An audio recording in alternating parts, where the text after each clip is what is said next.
Let me tell you something that honestly made me a little angry the first time I discovered it. For years, I believed healthy soil had to be complicated. Fancy compost systems, expensive fertilizers, branded premium potting mixes, bottles with scientific labels I couldn't pronounce. And yet, my plants still struggled some seasons.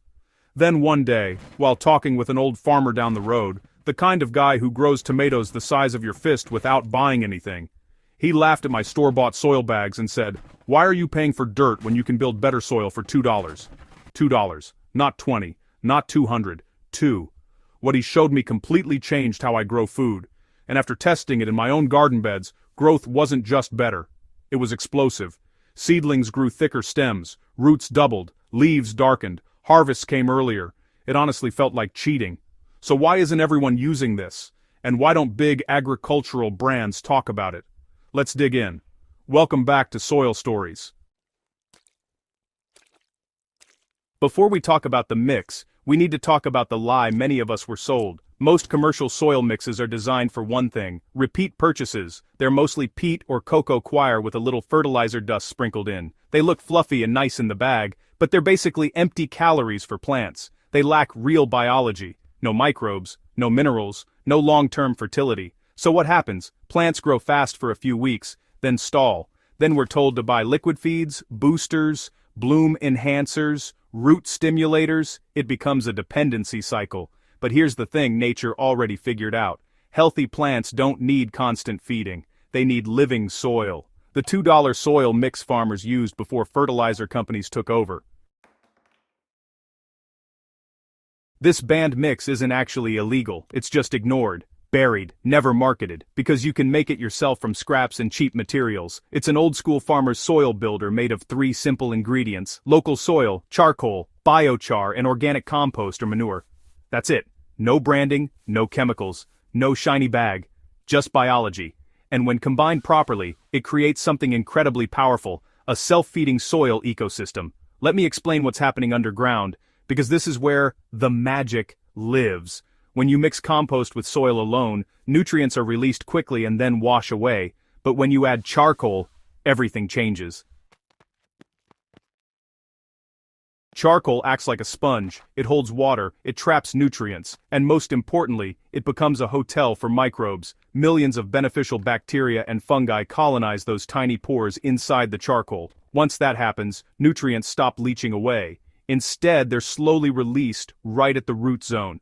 Plants get fed exactly when they need it. Not too much, not too little. The result? Faster growth, stronger roots, healthier leaves. In my beds, I noticed seedlings nearly doubled their growth speed compared to plain compost soil. That's not marketing hype. I saw it with my own eyes. I split one garden bed into 2 sections. One side got my normal compost mix. The other side got this charcoal blend. Same seeds, same watering, same sunlight. Within 2 weeks the difference was, honestly, kind of embarrassing. The charcoal side had thicker stems and, darker green leaves. By week 4 the plants were almost twice the size. Even my neighbors noticed. That's when I knew this wasn't just some fluke or coincidence. It was soil biology really doing the heavy lifting. And the crazy part? The entire bed cost less than $2 to upgrade. This is the part I love most. No special equipment, no complicated process, just simple steps anyone can do. Start with your regular garden soil, then add compost or well-rotted manure. This feeds microbes and adds nutrients. Now comes the secret weapon: charcoal. Not BBQ briquettes with chemicals, but plain wood charcoal, or crushed cooking charcoal. Break it into small pieces, not powder, just small chunks. Before adding it to your soil, soak it in compost tea, manure slurry, or even urine diluted with water. This charges the charcoal with nutrients. If you skip this step, charcoal can actually absorb nutrients from the soil first. After charging, mix everything together and let it sit for a week or 2 if possible. Then plant. That's it. Simple, cheap, powerful. Let's be honest. There's no money in teaching people to make soil from scraps. If you can build living soil once and reuse it for years, you don't buy fertilizer every month. You don't buy special soil bags. You don't buy endless boosters. Living soil reduces dependency. And dependency is what big agriculture profits from. So instead, we're sold solutions that wear out quickly. But this old method, it lasts for years. Some farmers say biochar soil stays fertile for decades. Imagine that. Build it once, harvest for years. No wonder it's quietly ignored. Over time, I learned a few tricks to make this mix even stronger. Adding a handful of wood ash increases potassium and strengthens stems. Mixing in leaf mold improves fungal networks. Mulching the surface keeps microbes alive and moisture steady. And avoiding synthetic fertilizers protects the soil life you worked so hard to build.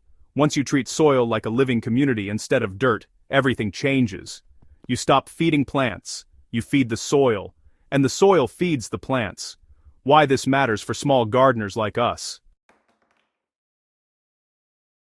If you're growing food at home, you don't need industrial solutions, you need resilience. Cheap, local, repeatable systems. This mix gives you exactly that. It's perfect for kitchen gardens, containers, raised beds, even sacks, and it works whether you're growing sukuma wiki, tomatoes, peppers, maize, or herbs. Healthy soil is universal, and honestly, it feels empowering knowing you don't have to depend on expensive products anymore. Just you, your soil, and nature doing what it's always done.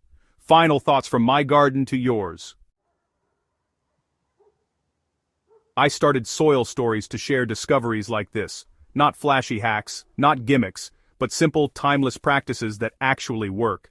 This $2 soil mix reminded me that sometimes the best solutions aren't new, they're old knowledge we forgot.